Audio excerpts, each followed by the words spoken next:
maghugas ng kamay. Ugaliin na po yan. Dapat po, habit na po yung paghuhugas ng kamay, no? Diba? Doon sa aking friend, Pet, love you. At pagkatapos kumain, lalo, pagkatapos at bago kumain, ay kailangan naghugas ng kamay para iwas sakit. Pero ang problema, nako, ang gastos daw tuloy sa sabaw. Wala kasunod nun. Pero ang good news, ang sabon, pwedeng-pwede niyong gawin. Paano? Tuturuan tayo ngayong umaga ng isang soap business owner sa pangalang Miss Mary Claire Guillaga!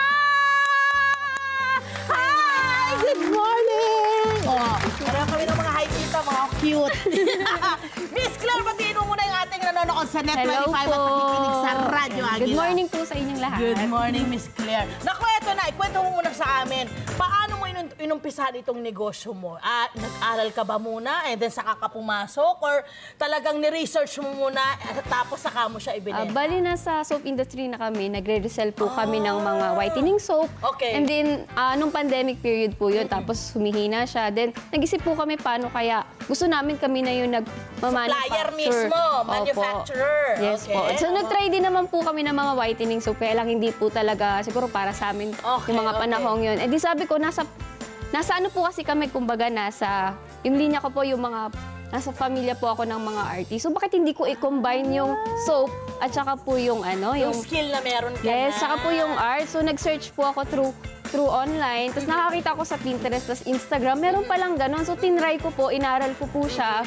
And then, yun, nagawa ko naman po. Gaano katagal ang pag-aaral mo bago mo talagang in-offer na sa mga customer almost mo? 3 months ko po siya inaral. So self-study. Yun talaga ang ang must muna no? Kailangan nyo munang itry siguro sa inyong mga sarili. Yes po, try. Trial and error. Yun, correct. Okay, magkano yung pinuhunan mo sa iyong negosyo? Around 4,000 to 5,000. Yes, lahat na lang kagamitan yun. Yes po. Mga pero ilang soap yung nagawa mo? Siguro mga ganito pa lang.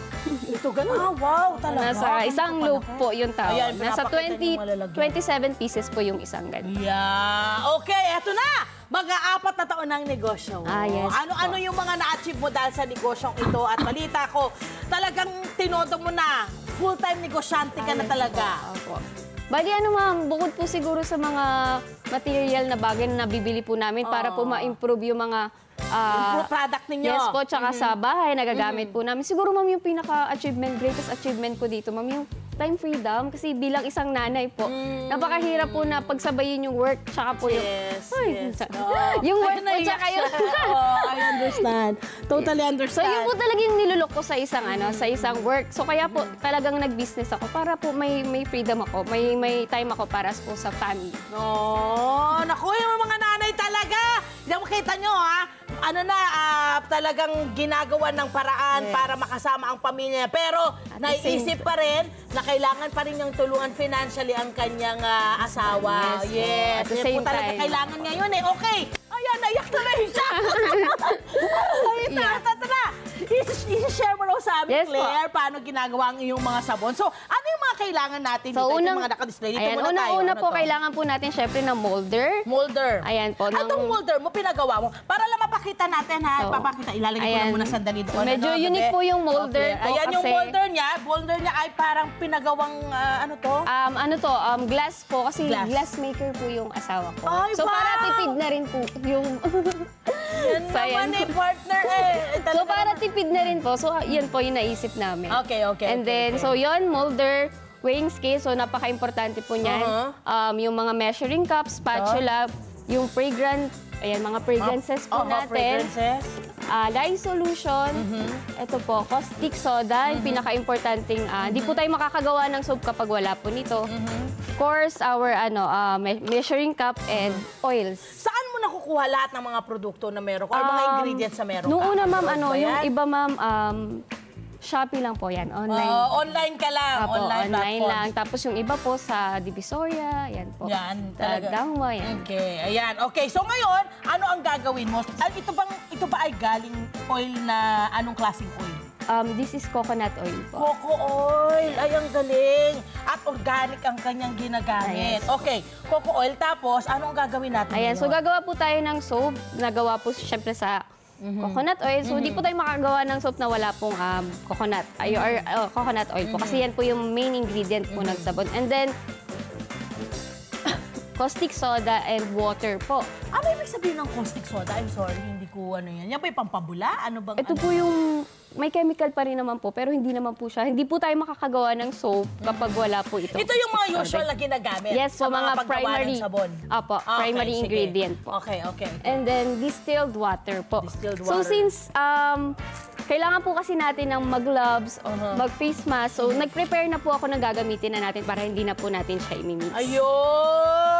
So ito, ayan, narinig niyo siya. So pag gumagamit kayo syempre ng mga ganitong may mga chemical na Opo. hinihalo, kailangan safe pa rin po Yes kayo. po, may mga At safety. yun nga ang kagandahan doon, inaral mo siya ng 3 buwan para alam mo kung ano yung safety na Yes kailangan po. mong aralin din. Opo. Ayan, okay. So ito na, So ito, safe nahalo niya na to. Ito Opo. na po yung pinaghalong caustic and of course yung ating virgin coconut Opo, oil. kaya Okay. lye solution na po yung Yes, tawag. ayan So na siya. ihahalo na po natin. So syempre dahan-dahan pa rin po para hindi po tumalsik.